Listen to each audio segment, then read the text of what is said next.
A mature attitude from the former Kerrville Tivy product and Heisman Award winner Johnny Manziel.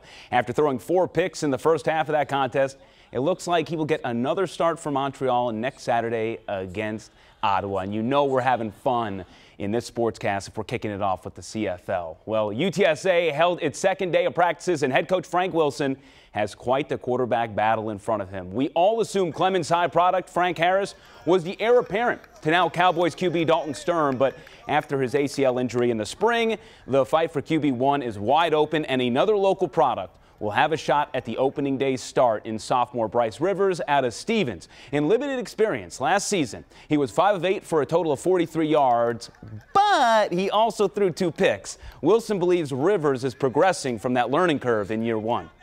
Just wanting to see him come to a line of scrimmage, have overview, composed, and put us in the right play. He made some audibles today that allowed us to go down the field and make plays that a year ago he would have never seen. A lot of it's mental, especially playing quarterback. You can't get too frustrated. You got to keep a cool head and just keep moving.